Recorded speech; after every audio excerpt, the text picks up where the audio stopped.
course, as I said, I was one of the few that stayed in the Navy. And after Japan, they sent me up to Boston, Massachusetts to be in that band. Under Danny Richardson had the band at the time. I was probably there at the same time you were in Berkeley, because I stayed there till '61 at least. Yes, that's middle exactly of '61. when I was there. Yeah. So anyway, I would have gotten out of the Navy. I was scheduled to get out of the Navy in July of 1960. But in April or May of that year, I took I was a second class, E5, and I took the test for E6. Didn't know that I had passed it yet, but knew I was going to get out of the Navy soon, and really didn't want to stay in the Navy. I would have had that choice. Even if I had passed it, I could still get out. So I went over to see the Air Force, and they told me that I'd have to go back 2 grades. From my E5, I had already worked 3.5 years to get E5. I wasn't going to go back, to E3 or E4. So, and at the same time, my wife, who I had married in Japan, by the way, in 1959, she was pregnant, and my son was due to be born in about September of that year. But what happened was he came in June 21st of that year. I knew that she was going to be having a baby soon, and I didn't have any money. We weren't quite sure what we were going to do. I knew the Air Force wasn't what I wanted. I didn't want anything to do with the Army, because my dad had been in the Army, and I knew all about that. In fact, I put some time in the National Guard, so I didn't want any part of that. Didn't like crawling around the mud.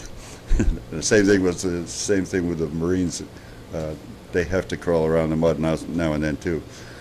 So anyway,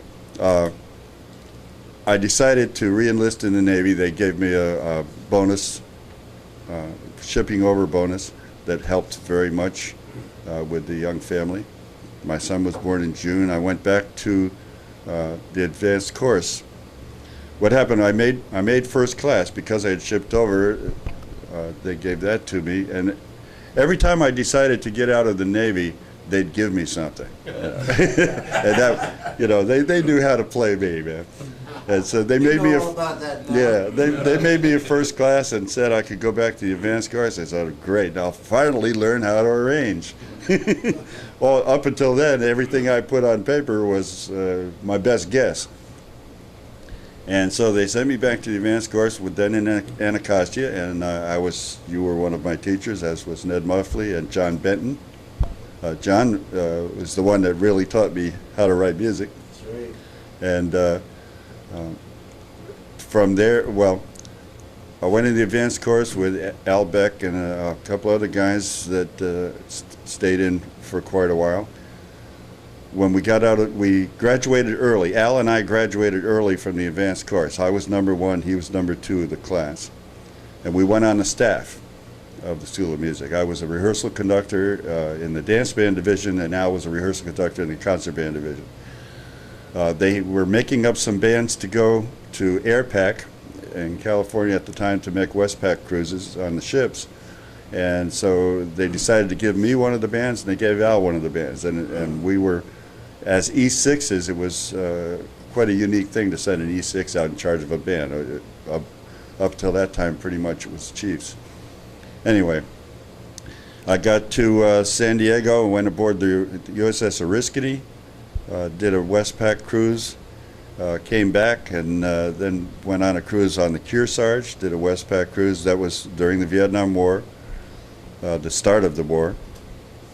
Came back to the School of Music in 1964. The school had moved down here to Little Creek from Anacostia in the middle of '64, or early, maybe it was spring.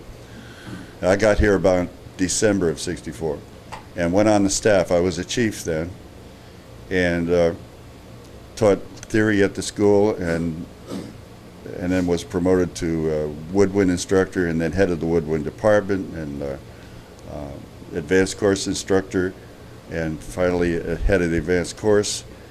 By that time I was an E8 senior chief. I made warrant officer in 1969, August 1st, 1969. They sent me to Newport, Rhode Island to go through knife and fork school, the officer indoctrination school. I had orders after that school to go to San Francisco, to Treasure Island, to relieve Gene Huddleston at Treasure Island. But while I was going through school, John Norris, who had the Pearl Harbor Band at the time, was going to retire early. So they changed my orders midstream. While all my furniture and everything was heading for San Francisco, I went to Hawaii.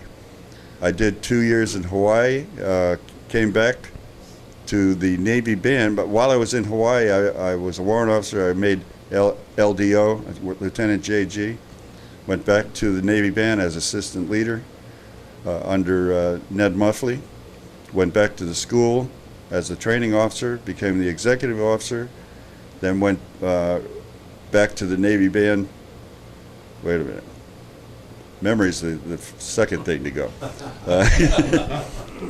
Yeah, after being XO, they sent me to Syncland. That's what it was, because I wanted to stay in the area. So I went over to the Atlantic Fleet Band for a couple of years. Then I came back to the school as commanding officer, made 05 full commander.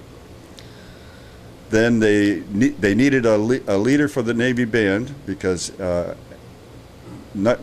Ned Muffley got out, Al Beck took over, and they needed me, so they sent me to Northwestern to get my master's degree. I headed back to the Navy Band and was leader of the Navy Band till '92 when Joe Phillips made 06.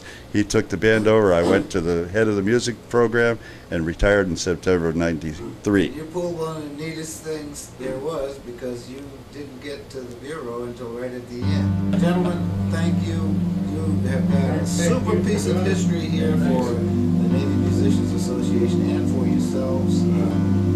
Hopefully all this will get on DVD one day and all of you will have it. Well, it's been our pleasure, I'll tell you. We're going to try to do this again. This won't be the last one. Yes. We're going to try to make it. Fantastic. This is beautiful. Thank you. Bless your Yeah, thank you.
Treasury of Thoughts by David L. Novak.